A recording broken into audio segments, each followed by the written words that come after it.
First, Donald Trump's former fixer, Michael Cohen, has testified before a grand jury in New York that's investigating a payment to a porn star shortly before the 2016 presidential election. His appearance comes as prosecutors consider whether to file criminal charges against the former president. Mr. Cohen was sentenced to prison in 2018 for arranging hush payments to Stormy Daniels and another woman during Mr. Trump's 2016 campaign. Speaking outside the courthouse, he said he was not motivated by revenge.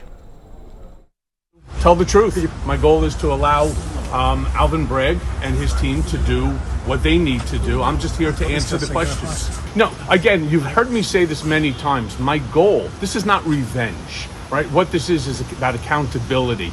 I don't want to see anyone, including Donald Trump, indicted, prosecuted, convicted, incarcerated, simply because I fundamentally disagree with them.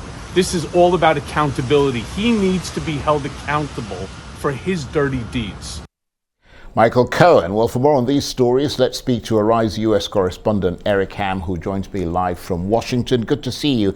Eric, let's start with that story that we just heard, Michael Cohen there speaking. Just tell us more about the background to his appearance before a grand jury today and his testimony. Well, actually, he testified before the grand jury yesterday on Monday, and he will be back to conclude his testimony tomorrow on Wednesday. Yesterday, he testified for a little more than 3 hours.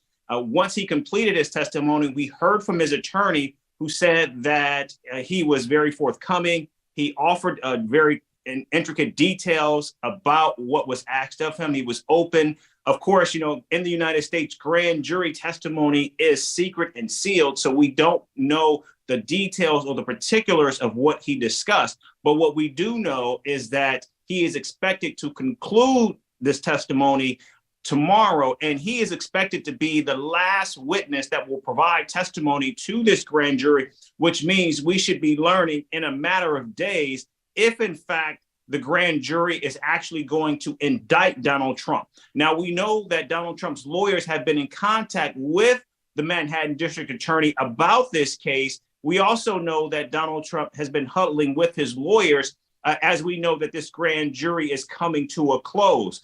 We also know that the former president posted on his Truth Social, which doesn't seem to be very helpful, because whatever the case is or whatever investigation and what they're looking at, and based on what our sources are telling us, this is looking at hush money payments that the former president made to two former porn star, as well as another lady, leading up to the 2016 presidential election.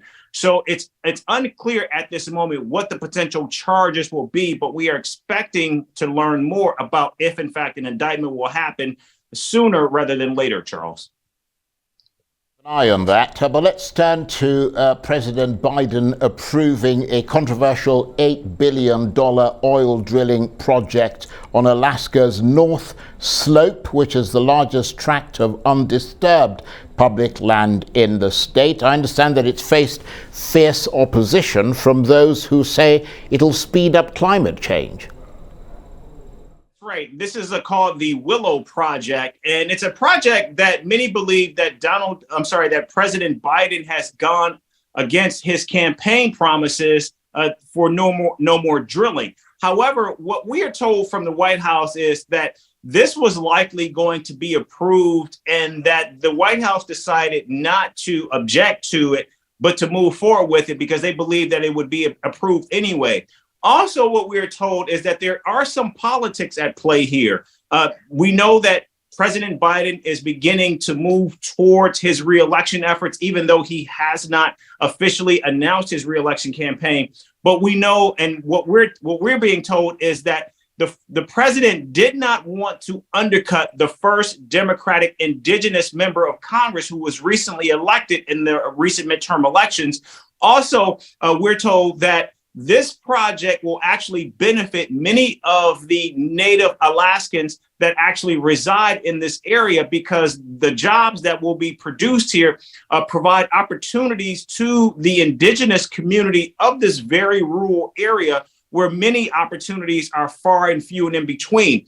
And so, and in addition to that, this will provide much needed resources as well. So we're told this is why the administration, against the wishes of many climate activists and environmental activists, as well as some within the base, the president decided to go along with this project. And again, this is seen to be providing cover for the president because this will be a boom not just to some of those moderate conservative Democrats, but also some of those Republicans that the president is going to need when he seeks reelection. And also, Charles, very quickly, we have seen the president do this on a number of issues more recently. And again, as he begins to look forward to his reelection efforts. And Eric, before we go, I wanted to get your take on this story. Mr. Biden due to sign an executive order about tightening gun control and having more checks on people who want to buy guns. Briefly, what are the details of that?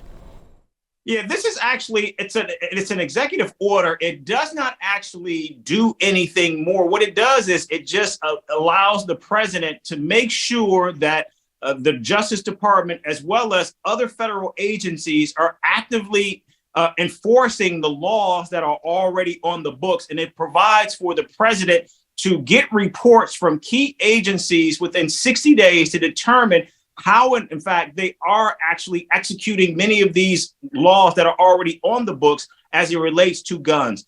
Because right now the government is divided with Republicans in control of the House of Representatives, there's little more the president can do, particularly going after assault weapons. So this allows him to just ensure that laws that are on the books are actually being processed and being carried out. Eric, thanks very much indeed. Eric Ham, a Rise US correspondent, talking to me there from Washington.